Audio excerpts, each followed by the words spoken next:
Shalom, selamat pagi anak-anak. Hari ini kita akan belajar agama dengan tema Tuhan pedoman kehidupan keluargaku. Ayat pendukung di dalam materi kita tentang Tuhan pedoman kehidupan keluargaku ialah Kejadian 22 ayat 24, pertama Korintus 11 ayat 3, dan Yohanes 2 ayat 1 sampai dengan ayatnya yang ke-11. Kompetensi dasar 1.1 mengakui peran Allah dalam kehidupan keluarga. Kompetensi yang kedua 2.1 mengembangkan perilaku tanggung jawab sebagai wujud dari pengakuan terhadap peran Allah dalam kehidupan keluarga. Kompetensi 3.1 memahami peran Allah dalam kehidupan keluarga. Kompetensi dasar 4.1 bersaksi tentang peran Allah di dalam keluarganya.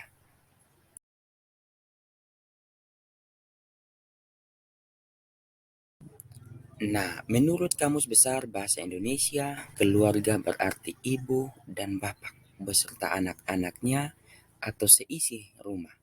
Pengertian ini mengacu pada aspek antropologis yaitu manusia dalam lingkungan keluarga. Menurut Hendi Suhendi, keluarga adalah suatu kelompok yang terdiri dari dua orang atau lebih yang dieratkan oleh ikatan darah, perkawinan atau adopsi, serta tinggal bersama.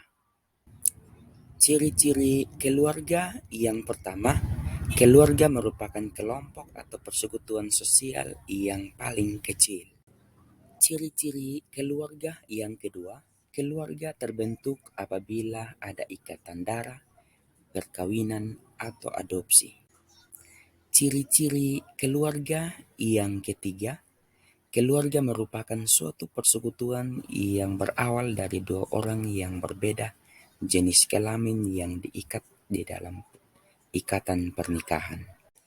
Bentuk-bentuk keluarga dalam masyarakat yaitu keluarga inti dan keluarga besar.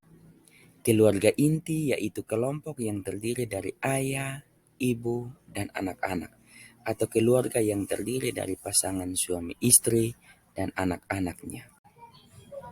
Keluarga besar yaitu kelompok yang terdiri dari semua orang yang berkumpul dari kakek dan nenek yang sama, termasuk keturunan masing-masing istri dan suami, atau dengan kata lain, keluarga besar adalah keluarga batin ditambah kerabat lain yang memiliki hubungan erat atau hubungan darah dan senantiasa dipetahkan, misalnya ada kakek, ada nenek, ada paman, ada bibik, sepupu, kemenak, dan sebagainya. Fungsi keluarga menurut Suhendi.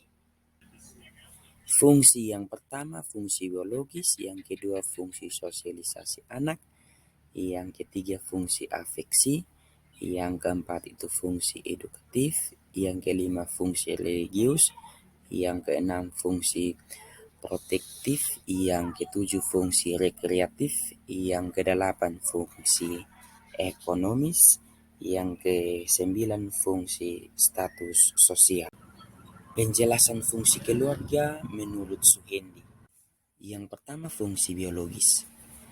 Berkaitan dengan pemenuhan kebutuhan biologis dan seks suami istri untuk menghasilkan keturunan, memenuhi kebutuhan gizi keluarga, serta memelihara dan merawat anggota keluarga secara fisik. Yang kedua, fungsi sosialisasi anak. Berhubungan dengan pembentukan kepribadian anak serta memperkenalkan pola tingkah laku, sikap, keyakinan, cita-cita, dan nilai-nilai yang dianut oleh kelompok sosial atau masyarakat.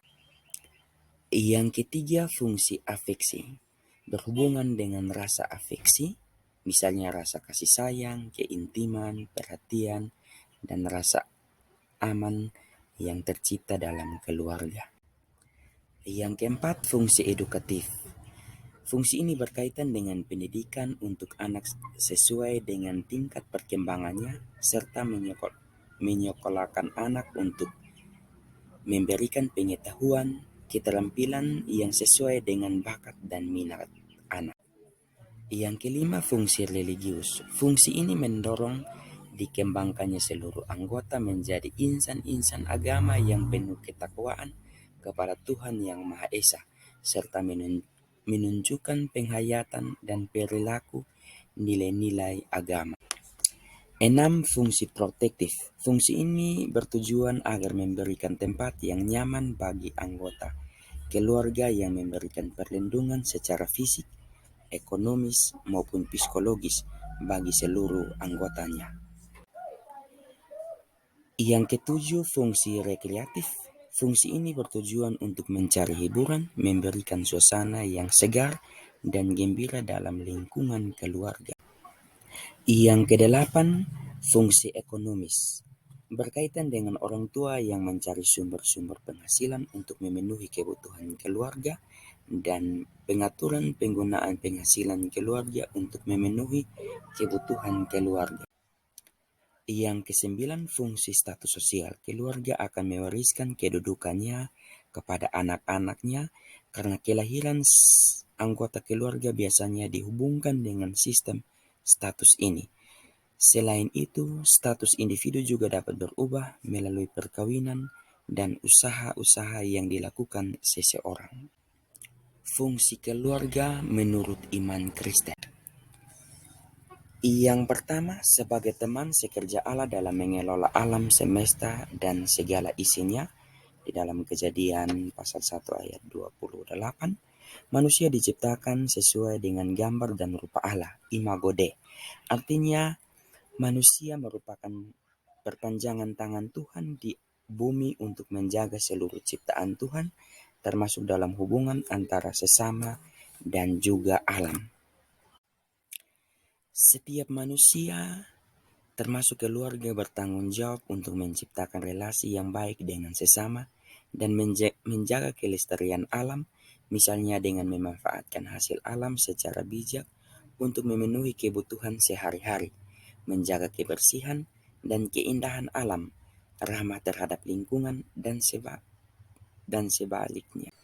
Yang kedua, sebagai lembaga pendidik utama dan pertama di dalam Ulangan pasal yang ke-6 ayat 4-9. Yang pertama berarti belum ada lembaga lain yang dapat mendahului peran keluarga di dalam pendidikan kepada anak. Yang utama berarti belum ada lembaga lain yang mengungguli perannya dalam pendidikan. Dengan kata lain, keluarga menjadi lingkungan dasar penerapan dan pembentukan nilai-nilai kehidupan sesuai dengan ajaran Kristiani. Yang ketiga, sebagai wadah semua anggota keluarga dalam mengekspresikan kasih, kesetiaan, dan sikap saling menghormati. Itu di dalam Efesus pasalnya yang kelima ayat 22 sampai dengan 23 dan Efesus 6 ayat 1 sampai dengan ayatnya yang ketiga. Setiap anggota keluarga berkewajiban menciptakan lingkungan keluarga yang harmonis dengan menghayati dan melakukan ajaran-ajaran Kristiani sehingga dampaknya dapat terpancar dalam lingkungan masyarakat yang lebih luas. Penjelasan tentang tema Tuhan pedoman kehidupan keluargaku telah selesai dan akhir kata terima kasih.